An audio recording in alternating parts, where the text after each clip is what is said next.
Kia ora, and welcome to day 18 of Month Done and a month of mindful moments with tangling.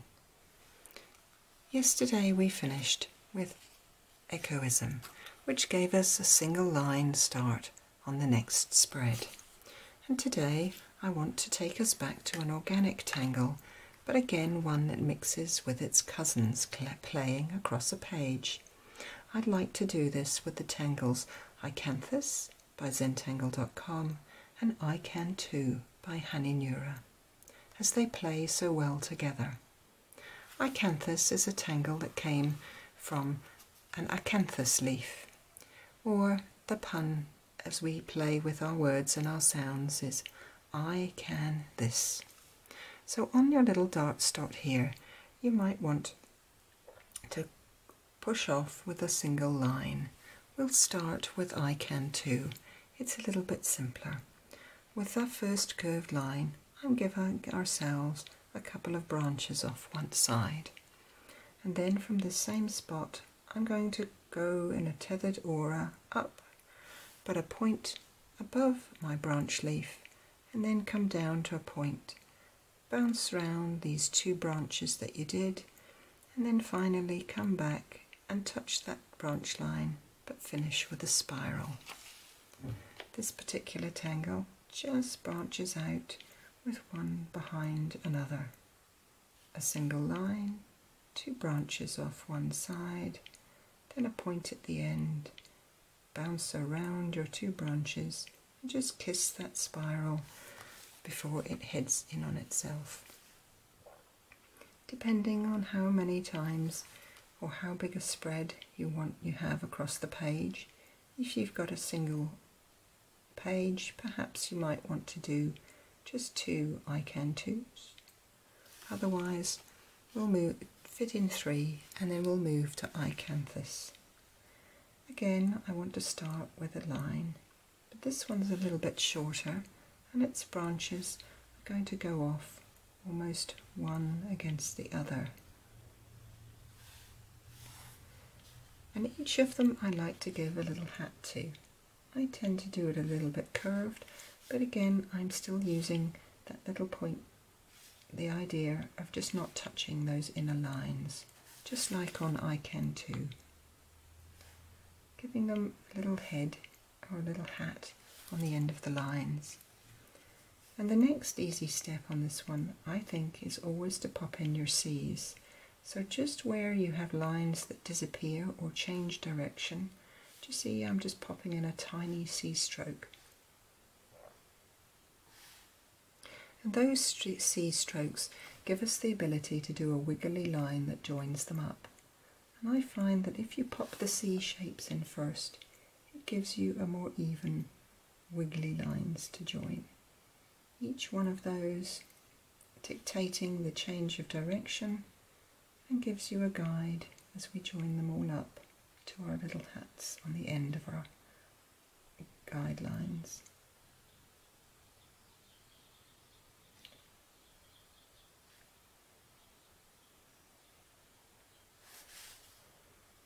Although the C curve seems a little bit odd way of drawing it, I find it's a much simpler way of getting that beautiful Icanthis leaf. And you have the choice now of doing either of these two tangles as we go across our page. If you're doing Icanthis, you'll have lots of different branches going off this side and then that side. Pop in your C's and then join your C's together along with the hats in a little strange wiggly line, each time searching for the end of a line that already exists to join it all up in one big flowy wiggly line.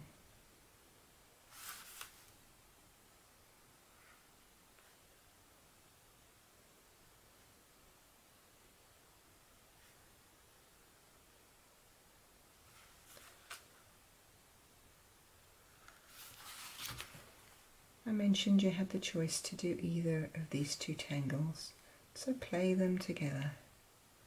Icantoo alongside Icanthis. You may overlap yours, or you may just have each of them beside each other. If you are overlapping, perhaps you'll need to practice just a little bit of drawing behind on occasions.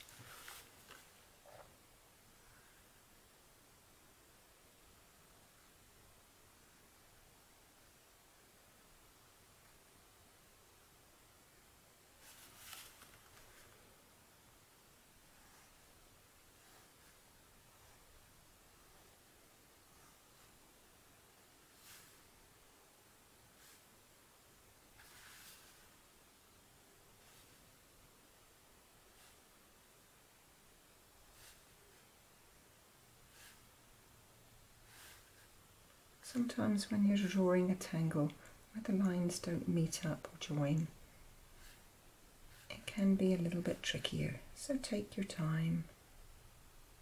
Just follow the process and the steps of each particular one and use those little C curves when you're changing direction to give you a guide in how to join them all up.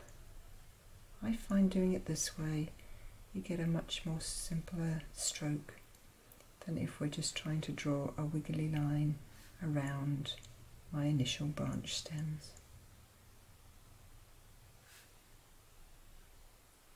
I might throw in an extra one there.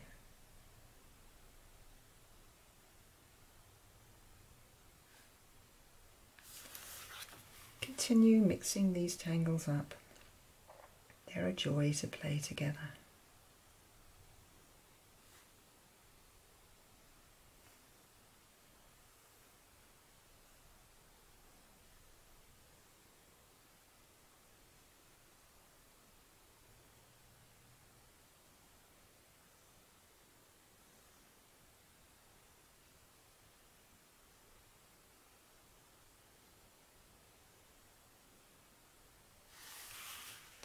Once you have your spread across the page, I suggest we use a little bit of nature to help us with our shading.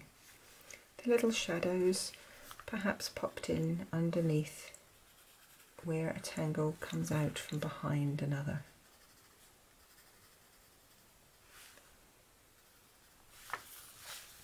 And also just on the bottom half of the tangles here, where I'm on the underside, I'm going to pretend that these are leaves and they've just got a tiny shadow shading that just works underneath and behind to let the tangles pop up on top of the page.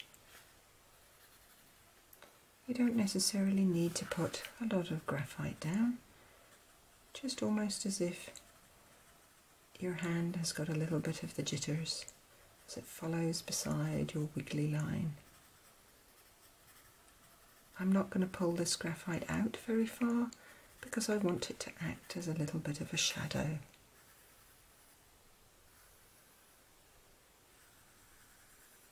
Just keep your shading on one side of your line.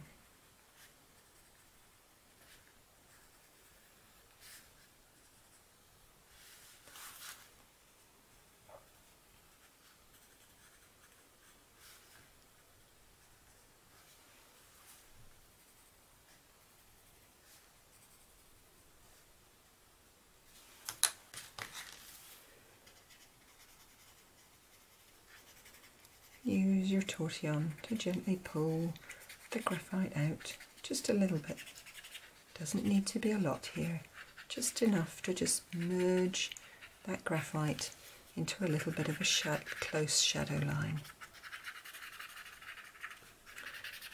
You'd be amazed at how little you need just to lift the tangle and let it pop over the page.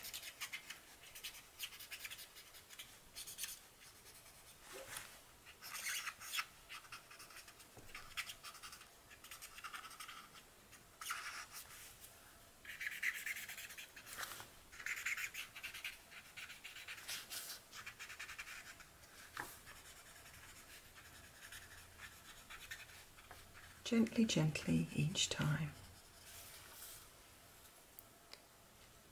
And in our prompt today, in nature I feel.